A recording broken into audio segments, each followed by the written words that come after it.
From Ticker, this is the Trades and Builders Business Show with Miles Primrose. As a trades business owner, how would you feel if I could show you how to get paid on time? Welcome to the Trades and Builders Business Show.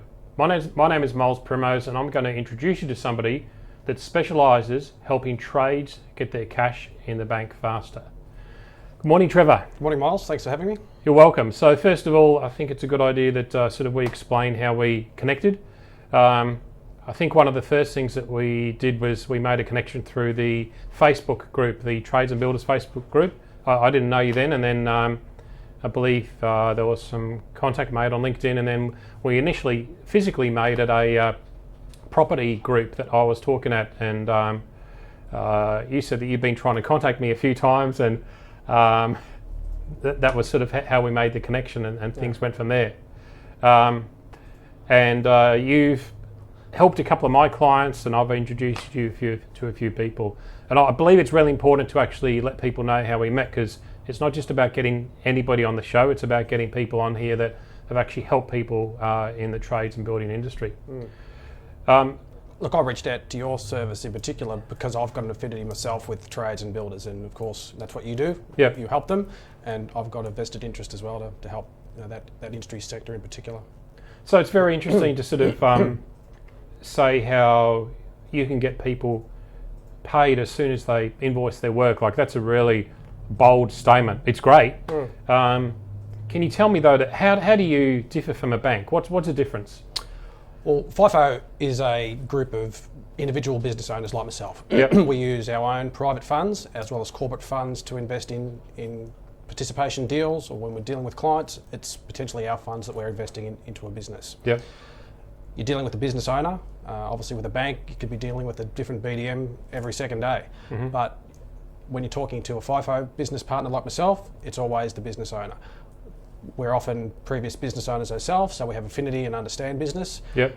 We can make decisions just not by typing numbers into a spreadsheet. It's about analysing a business as a whole, trying to work out how the best service we can provide them and what service we can provide them. So how quickly can you get people funds? Because I know there's some people out there that something's happened, or they've just decided, I need to do something now. They might have been, as we said before in the previous segment, they might have been procrastinating and they're stressed out of their head. They could be a great opportunity for you to work with. So based on everything being okay, how quickly could this turn around? Look, we can turn around a typical finance application for invoice finance in 48 hours. Yep. Presumably, hopefully, that the client has got financials up to date, and if that all is all okay, then as I said, we can progress an application in that time. Sometimes we have clients that have a desire to plan ahead for funds. Sometimes we have clients that just need access to money straight away for whatever reason, and we do our best to try and work on every case scenario as it comes up and get it done quickly as possible. That might be a few late nights for you from time to time? Yeah, there's often late night calls, and around Christmas time in particular, when sort of accounts are closing down and wages need to be paid and holidays need to be paid and people need to access funds quickly. Yep. We definitely burn the midnight oil as required. And what's the typical profile, I suppose, from a trades type business owner? Is there a typical profile, or would there be a couple of typical profiles of these people? Yeah, look, it's really a mix. We deal with startup businesses. We find many trades people want to start their own business. They may have been working for someone for a very long time and have an opportunity to start their own business. Traditionally, they may be undercapitalised, so they're just working on job to job and cash to cash. That's often the case in some of our clients. We find the middle tier businesses that are growing quite significantly need access to capital to fund that growth. So just to describe, what's a middle tier business to you? Anywhere between $500,000 to a $2 million turnover is probably a middle tier business. So where would the below that, where would their turnover start, and is there a certain amount of time they have to have been trading? Or our service works by the security of the business itself, the work that they do, and the profile of their client. So if a business is 6 months old, but they've got some good jobs or projects, and those customers are good. Yes. So that could be suitable. 100%. Okay. Yep. All right. Good. And potentially there's also no need for any physical security. like a house or a property. So there's other mechanisms we use to secure our funds that we lend essentially. And often the case with people starting out, there may be no security available. So our security is in the business itself, the work they do, and their client base. So there's a lot of different options to explore. There's no one size fits all. It's, as I said, it's understanding that business and their need, and tailoring a solution around them. Okay. So with the new business, because there's a lot of newer business. When I say new, I'd say trading under 12 months. Yep. There's a lot of new businesses that just can't access money for they don't tick all the boxes. Yeah. So if some of these newer businesses, you can see that they're making progress. They've got some good projects on board. Their customers are healthy. That could be an option. Definitely. We don't lend money alone. There's obviously many lending organisations out there that traditionally not unsecured and secured, and the cost is quite high in terms of interest rates. Our service relates to, and what we call it is invoice finance, or what people might know as factoring. Yep. So particularly a client will complete a job, and let's say it's a concreter. He may be working, it's a business to business situation, not business to a consumer. The concreter may have done a project for a client worth $100,000. Yep. As we know in the building game, often terms are quite long to get paid, 30, 60, 90 days in some particular cases. It's a long time for a tradesperson to wait for their money, particularly if they've got to outlay wages and materials, those kind of things. So the concreter, for example, brings us their invoice when they've completed their works. We're able to give them upfront 80% of that invoice value as soon as they've completed their works, and that's where they get their cash from to operate their business and to pay their suppliers or materials if they need to do so. So if you've got the concreter and then you've got the person that they've got the project from, is that person going to know that they've set up the facility? Is that? Yeah, it's an important part of what we do, because we don't have sort of an unsecured facility. Is that we contact and speak and engage with that person's client and let them know that we're a business partner with them for growth. We're their finance business partner. Yep. And a connection is made, because it's the responsibility of the concreter's client essentially to pay us directly once we've funded the concreter. That's where our security is in place, where where we have that relationship. And again, we promote ourselves as that business partner of that client for growth, and often businesses, larger businesses, are quite aware of the services we provide and happily engages on that level. So when a business has some invoices outstanding, you wouldn't want those invoices outstanding for a certain amount of time, though, would you? Or past 90 days, or what? Again, it fits the profile of the business. So if we understand that is the payment terms that are offered by that particular business's clients, then that's how we operate, and that's where we structure our fees based on the time of the money that comes back into us. So, is there another facility that you've got other than the one you mentioned? Is invoicing finance the main one, or? Yeah, invoice finance has been our bread and butter service for quite a while. Just a sec. It's a service that doesn't attract any ongoing fees. It's a purely transactional based service. So you use us, and then you don't need to use us anymore if your cash flow is required. But we've also recently launched what we call a supply chain finance. Yep. And that's basically a credit fund. Yep. And that credit fund can be used as an off-balance credit fund facility, an amount of money that is used by trades to pay their suppliers out of. So what did you say? Supply chain finance? Yeah. Can you break that down? Certainly. There's two ways, there's a number of ways it can be used. In terms of a trade person wanting to have a facility, it works a little bit like an overdraft, except that there's no sort of ongoing fees or securities required to set this up. It's a credit fund that we set up for them, and if they need to pay a supplier, like a concreter needs to pay his concrete, we can pay that concrete on their behalf for them, and then the concreter pays us back after 90 days, which hopefully lies in with when he's getting paid for his services. Okay, so we're going to go to a break shortly, but before we go to a break, can you tell me about a couple of success stories of trades or builders that you've helped? Yeah, well, like I said, I've got a real affinity with the trades and building business. I've got a number of relatives and friends who are tradespeople and builders. Yeah. A concreting company comes to mind, a really good growing business, just a mum and dad type business. Yeah. But doing works for the sort of the larger builders who traditionally pay that 30, 60, 90 days. And they were, as I said, growing quite considerably, but just needed that extra boost of cash to continue that growth. Yep. So we were able to put a facility in quite quickly for them. Their profile fitted quite well, given their clients were large home builders. And that facility went in place, I think, turned around in 48 hours, and it enabled them just to grow and make sure that they were on top of their suppliers and payments. So when tradespeople come to you and they've either found you or been referred to you or however they've come to you, tell me about them when they come and see you. Like, are they stressed out? Are they focused? Are they goal driven? Like, well, what are some normal examples of the people that come and see you for help? Look, probably two profiles. It's that startup growth phase business that don't have a lot of capital, but have really got some really good opportunities to work and take advantage of it, but just can't do that work because of cash limitations. Yep. We say to them, this is an opportunity for you to use a service to enable you to grow. It enables you to not necessarily have to go out and borrow money, but grow within your means and grow within your work capacity. So that's particularly one profile.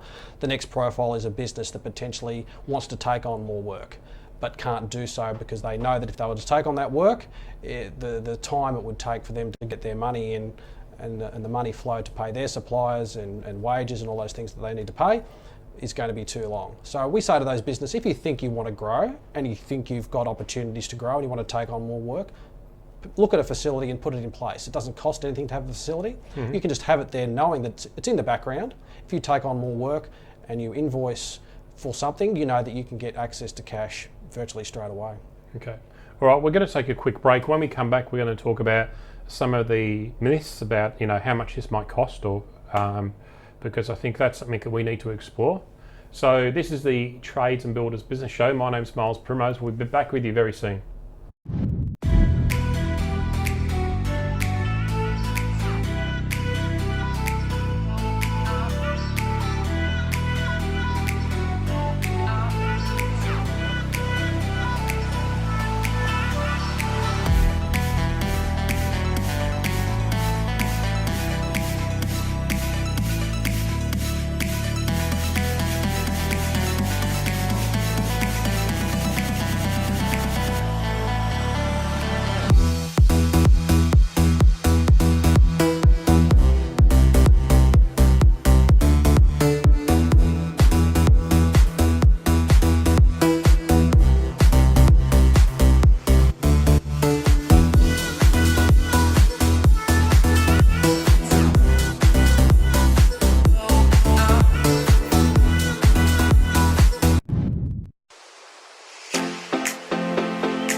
Ticker.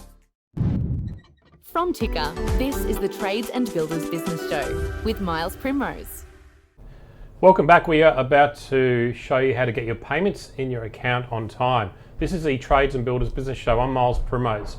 Welcome back, Trevor. Thanks, Miles. One of the things I want to talk to you about, so we're obviously talking about getting cash in your account sooner, one way or another. So you've got, we spoke about invoice financing, and the other option you mentioned? Yeah, supply chain finance. Supply chain finance. So one of the things I want to talk about is some people out there in skeptical land might say this is going to cost a lot of money. Yeah. Now, obviously there's a price for everything because we're here to make money in the end, but if you look at the big picture, you get your money in sooner, and as long as the amount is not too high, your stress levels are going to go down. You can actually use the money to run your business properly. Sure. Without going into too much detail, how would it work financially? Yeah, look, I suppose there's somewhat of a misconception about the cost of invoice finance. First of all, there are some providers that will charge a total fee and they'll want all of your invoices to be funded. With FIFO, all we do is take an individual invoice that a client may need funding on and we fund against that. Our fees are purely transactional, so it's a set percentage based on the value of the invoice, and that's determined based on a number of different factors. But we say to clients, what is the cost of not having your money? What is it costing you by not making an ATO payment? Or what is the cost of not paying a supplier on time and potentially losing a 30-day account? Or what is the cost of not being able to have your business running effectively versus the cost of being able to access your money? So we look at those scenarios too when we're talking to a client about when they talk about the cost of invoice finance, which is certainly very affordable. The other element too is we say to clients, can you add value to your business? What value, and how do you look at your pricing, and how often do you look at your pricing? So when you say add value, a lot of people say add value, and I believe that word is sort of overused, I suppose. So how would you break that down? Well, it's typically just looking at your pricing structure. Yep. Some businesses that we deal with haven't looked at their pricing for a number of years. You should be reviewing at least every 12 months. Definitely. Yeah. And particularly when you're providing extended terms to a client, 30, 60, 90 days, essentially sometimes being used as a bank, those are long terms. Yep. So when I talk about adding value, it's also adding value in terms of the fact that you're providing credit to someone. It's about adding value in general to your business, and often there's a lot of opportunity to offset some or all of the costs of invoice finance when you review your pricing. But again, looking at what the cost is of not having your cash is sometimes critical. So is that something that you've done with people? It's not just about you signing them up. You're going to actually sit down and actually look at their financial model and actually make some suggestions and get them to actually review a few things. 100%, yeah. Okay. That's the benefit of, I suppose, dealing with a FIFO person, as again a business person that I've been in business in 20 years, so I've been around the block a little bit and understand a little bit. So again, just to look at some of those things when we talk about a business on the whole and try and reduce their cost of money. And how long have you been in this game? How long have you been doing this? FIFO's been around since 2007. Yeah. It's a business that consists of business owners like myself. Yep. As I said, invoice finance has been our typical product profile for that time, and now, as I said, moving into the new space of supply and trade finance. Okay. So if somebody was going to meet with you, they want to meet with you, how much time do they need to put aside? Like, because there's people out there stressed out of their heads because I need the money, I don't have time, that old story. So what needs to happen from that point of view? And what's the basic process? How would that break down? Well, as I said, I like to engage as much as I can personally with a client and understand their business needs and then find a solution around that. So it's usually a half an hour conversation. Yep. I'm happy and always do preferably go and visit a client, whether it's outside of hours, whether it's a pub, a cafe, or their business premises. Sit down and just get that initial profile of their needs and then try and build a service around that for them. Your first choice to meet people was in the pub. I wasn't... Well, some of the tradies, maybe 5 o'clock knockoff, might want to head to the pub. So if they're happy to do that, then that's no problems at all. Geographically, because I know, look, I've got members and clients that actually come to me from all over Australia. So can you service people all over Australia? 100%. FIFO is a national company based in Australia and New Zealand, and definitely service all over Australia. Okay. Could you go back and actually, what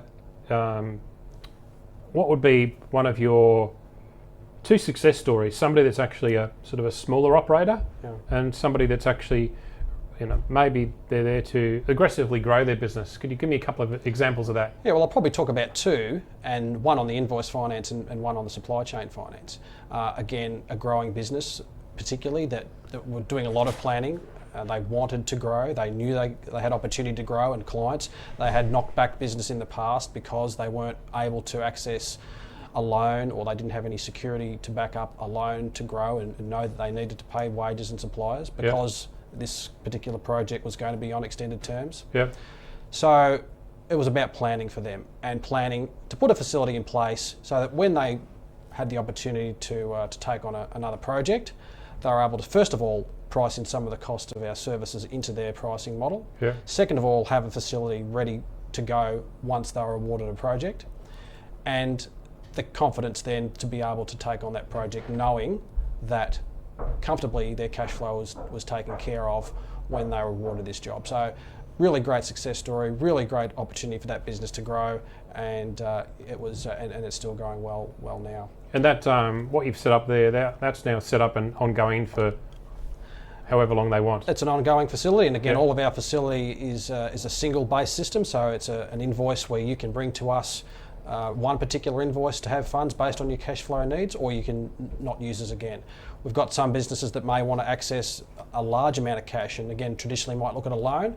We can actually take their current invoices or their current accounts, and as long as their invoices aren't overdue, we can potentially give them an injection of funds straight away based on the invoices they have out for their clients. So just quickly explain the overdue part. What's good and what's not good about? They might say, okay, one place has got their invoices out on time and they need to be paid within 30 or 60 days. Yep.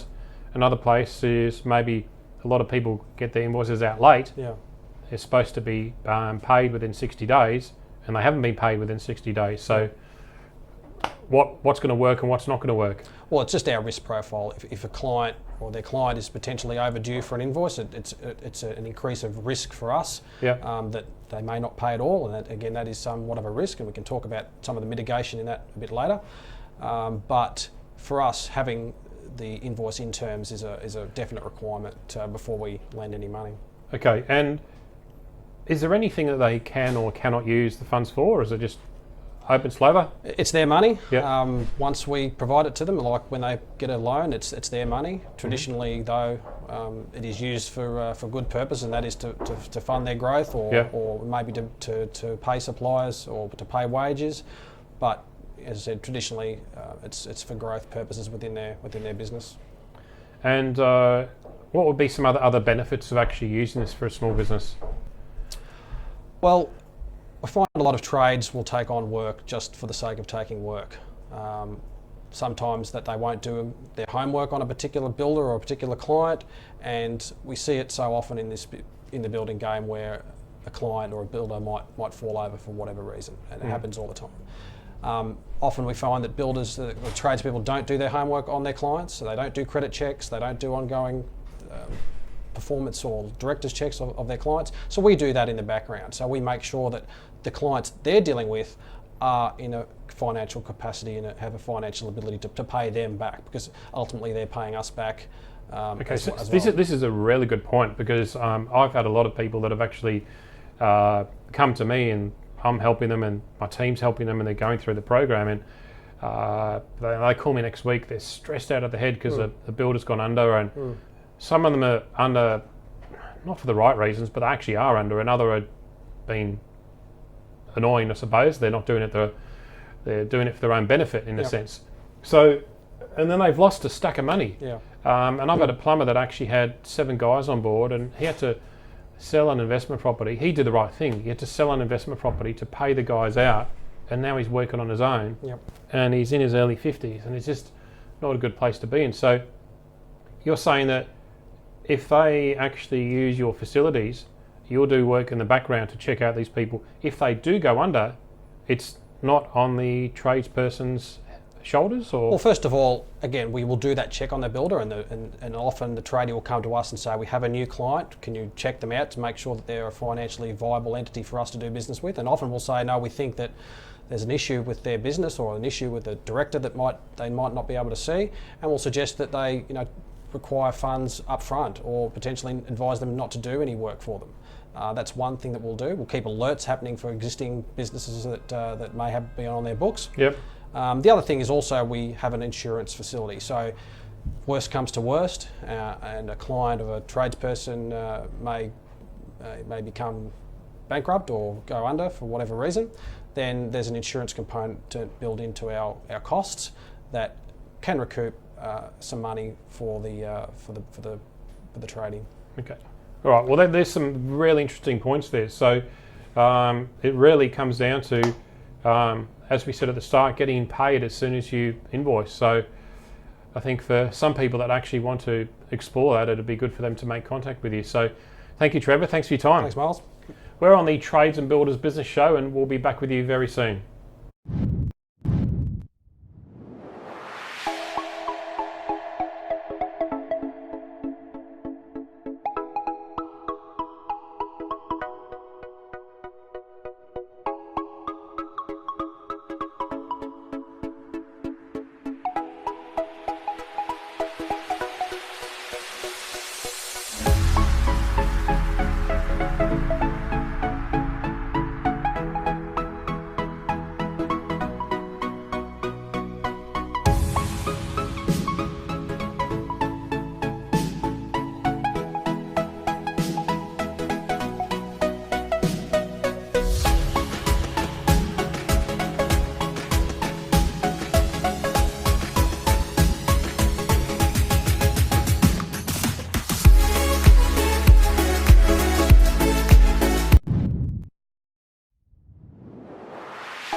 is Ticker.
From Ticker, this is the Trades and Builders Business Show with Miles Primrose. Good morning and welcome back to the Trades and Builders Business Show. We have Steve Lin from SL Installation here with us this morning. Thanks for making some time to come in and see you, Steve. Hey Miles, how are you? Very good. So the first thing I want to do is explain how we connected. So I found you, or was connected with you through one of your clients, one of your builders. Mm-hmm. Yep. And obviously, I spoke to you initially about the over the phone about the workshop that we ran, and I remember initially you wanted me to come out and see you, and I'm not somebody that actually normally goes out to see people. Yeah. And I remember putting down the phone and sort of we're in limbo. Nothing. There was no commitment made. And then I picked up the phone. I think it was either later on that day or the next day. I said, I'm going to come out and see you. And I remember your voice was like, oh, cool, okay, great. And then I came out to see you, and it was great. Not the fact that you actually ended up doing the workshop, but I could actually see you're somebody who's very focused on the people side of things. I mean, I know some people are analytical, some people are head in the clouds, some people are feeling based. You're like, everything's about the people. And I could see that when I went out to your business. And I believe that's one of the reasons you've actually grown a great business. But what I want to start with is, before you started your business, what were you like at high school? What were you like as a student? What subjects did you like and not like? I wasn't the best student. What things were you good at? What did you like? I liked sport. Yeah. Didn't really focus too much. It was Yeah. a bit hard. But yeah, teachers said I distracted everyone. So yeah. Were you a bit hyperactive or? Yeah. A bit nervous now, but yeah. But yeah, I was a bit hyperactive. And did you finish school? Yeah, no, I finished school. Year 12 VCE at Brighton. At Brighton? A secondary, yeah. Okay, Yeah, la-di-da, Brighton, I didn't know that. Yeah. Why did you end up actually picking the installation business to go into? How did all that start? Well, after high school, I went to TAFE, Holmes Glen, did a diploma building construction. Yep. And What year was that? 08. Sorry, okay, yep, 2008. 2008. Yep. And yeah, I was working for someone in the construction industry, installing as well. And yeah, from there I just thought, yeah, I'll do it myself, and yeah, I'm here now. So yeah, it's all right. Fantastic. All right. So when you started, obviously, was it just you, or did you get a mate on board, or? Yeah, I had a mate on board. I was pretty fortunate with, a bunch of good mates helping me out at the start. Yep.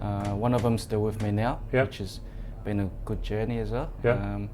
So yeah, parents have been, big support as well, using mum and dad's backyard and using their V8 car to tow a trailer. So tell me, the first year of you starting your business, what did it look like? Like equipment, tools, a trailer, or what? How did you actually start?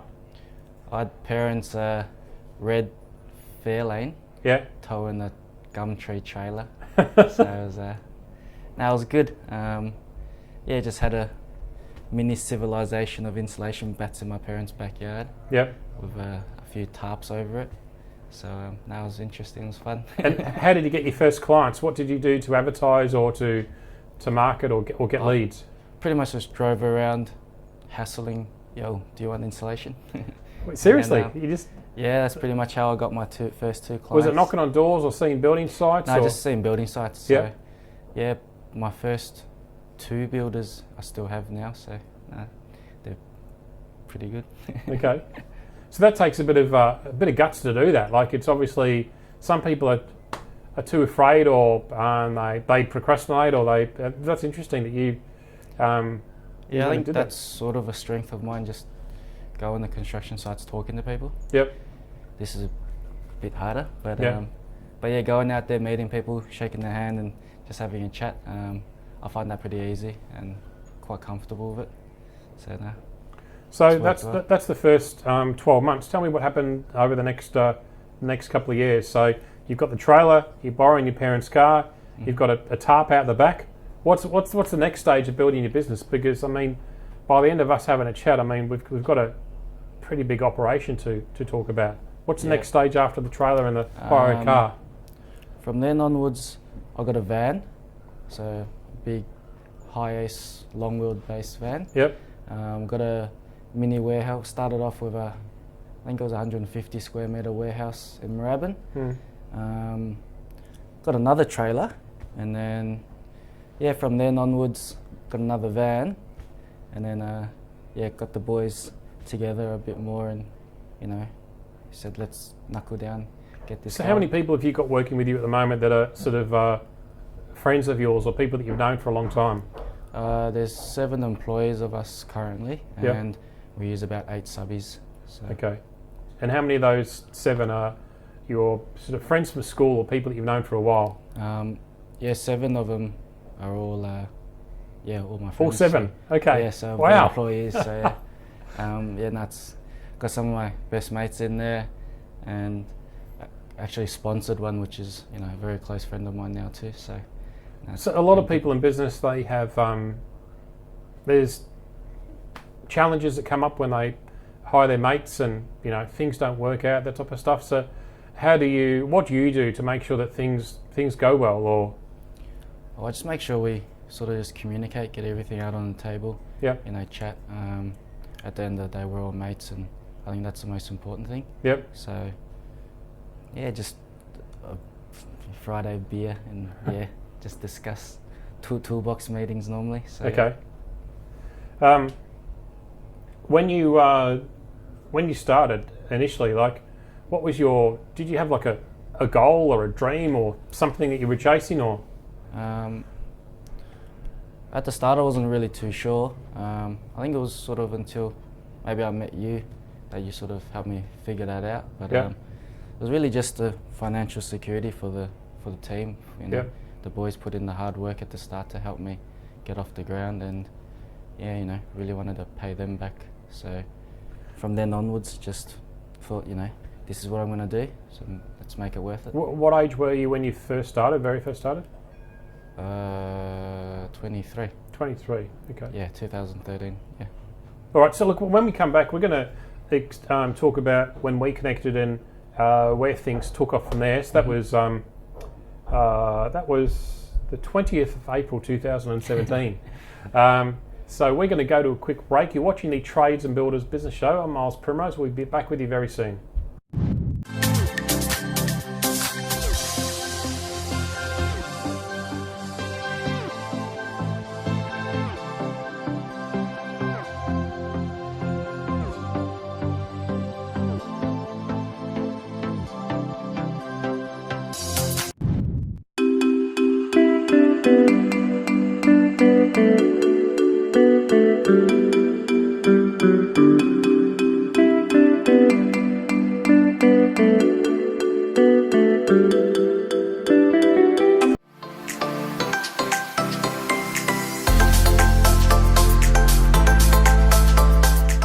This is Ticker.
From Ticker, this is the Trades and Builders Business Show with Miles Primrose.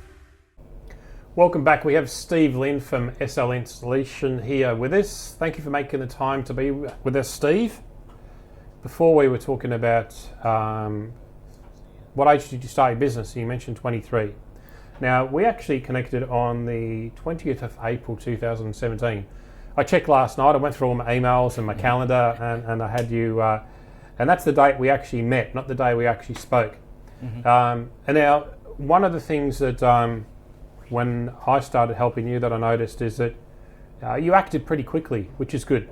And to me, whether people come on board with us or not, I prefer people to, okay, they make a decision and they start working on the business. I think that's great. So if you think of the few months when you actually came to us and you actually did the workshop, what would be some of the main things that you actually got out of that actually helped you with your business? And the three main things were clarity, you gave good direction, and just provided a structure for the business, which worked really well. So, and with the structure, I remember actually coming out to visit you a couple of months after you completing the workshop as well. Well, actually, it wasn't me coming out. You hassled me. You invited me to actually come out, and I came to your warehouse. And the funny thing is, there's a lot of trades that say to me, "I've got a factory." I'm going, "No, you don't have a factory. You're not actually making anything. You've got a shed." You actually do have a warehouse, and there's a lot of your stuff, products in there. I suppose your vehicles and your you've got environmentally friendly installation. Yep. There was a few different types in there. What was there? Yeah, we installed panels, building wrap, acoustic thermal, fireproofing insulation. So pretty much everything insulation related. So there's a broad range of things, and if a builder or somebody needs a certain type of insulation, you've got it, or you can get it. Yeah, pretty much. Yeah, our turnover is pretty quick as well, so pretty much anything. We cover it all. And how many vehicles have you got? I mean, I actually had a big smile on my face when I went out there. It's like you've got a van painted black. Is that the original van? Yeah, that was the OG van. So yeah. Okay, so there's that black van. There's a trailer. But it all looks like everything works. It's operational, and you've got your permanent people. You've got some casual people and stuff. It's so well organised. It's ridiculous, but in a good way. But when I went out there, I've gone into the office, and you've actually taken me around into the back, out to the back of the warehouse, and on the wall from the workshop, you've got there was the values up there. There's your mission. There's the big picture structure for the business. This is fantastic. Somebody that's actually put all these things in place, and over the period of the last 3 years, you've had some pretty good business growth, haven't you? Yeah, no, last few years have been pretty good. The middle of the journey was a bit tougher, but last few years has been good. So we've been trekking up. So that's been good. And I believe one of the things, and look, I can show people what to do, but and I can give them the tools and support and that type of stuff. But it really is, you are the example of actually you've acted on it, you've put it in place, and as you said before, have your weekly toolbox meetings and actually talk to the team and get them on board. And I know that you've said a few times that different people in your team were pretty happy that you've get people involved. You've actually opened up to your team about what your plans are for the business, and that's probably one of the reasons for your success. That's what I would see.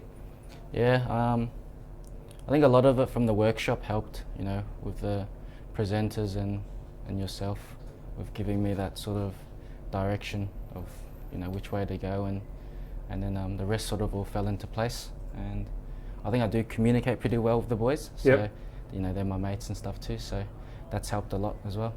And look, to me, your care factor is actually around people is actually really high. And we've all got our different ways that we actually, our different personalities, but you want to make sure that it doesn't matter whether they're the person doing 4 hours a week or whether it's the other person that's the second in charge. You just want to make sure that everybody's treated equally and looked after, which is fantastic. There's not a lot of business owners around like that. Yeah, as long as everyone's happy, I'm pretty happy. So just chill. If you look back at the last since you've started, is there anything actually that you would have changed or done better? Since I started the workshop or when I started the business? When you started the business? Yeah, there's a few clients maybe I wouldn't have taken on, but no, I'm pretty happy. I don't really, think too much of what has happened. I'm pretty, pretty happy with where we're at, and just learn from my mistakes. So on your top there, you've got SL Installation, which is the business we're talking about. You've got Ace Installation Removal. What's that? So I started that one a few years after I started SL. Yep. We got a big commercial vac which we chuck on the back of a ute. Yep. And it mainly deals with homeowners which want to replace and install new insulation. Yep. So it just deals with homeowners and existing houses. Okay. And so if we think about your business in the next, so we're now our 2020, which is a great starting point for a lot of business or established businesses to sort of put a line in the sand and think about, okay, well, what's my goal from here? So what are some of your goals or what's your main goal for SL Installation for the next 5 years? Well, moving forward, just get more jobs, get more guys on, and take over as much insulation work as possible. Distribute insulation, and So with early on, you spoke about with you getting builders on board, you would actually go out and actually drive past a job site, and you would actually go and find the builder or the project manager or whatever. What are you doing now to actually get new business? Or are you picking up the phone? What are you doing? We've got a new SEO person who jumped on board last few months. Yep. He's been really, really good. We still we call it job search. So we go out there, get on site, and find construction sites, find builders. So that's still main thing. Yep. And they're the two main targets that we do. So one of the last questions I want to ask you before we go is, what's your ideal client? Is it a person that does residential builds? What does or is it a light commercial? What is it? Yeah, residential build. Not too big, but that does that 5 to 10 to 15 developments a year. Yep. They're our ideal target market. So yeah. And geographically around Victoria, what are you looking at? We pretty much cover everywhere, so happy to go all across Victoria. Okay. We mainly do the southeast currently, but we do pretty much everywhere. Okay. All right, well, thank you very much for your time on the show, Steve. Thanks, Miles. You're watching the Trades and Builders Business Show. My name's Miles Primrose, and we'll be back with you next Tuesday. Thank you.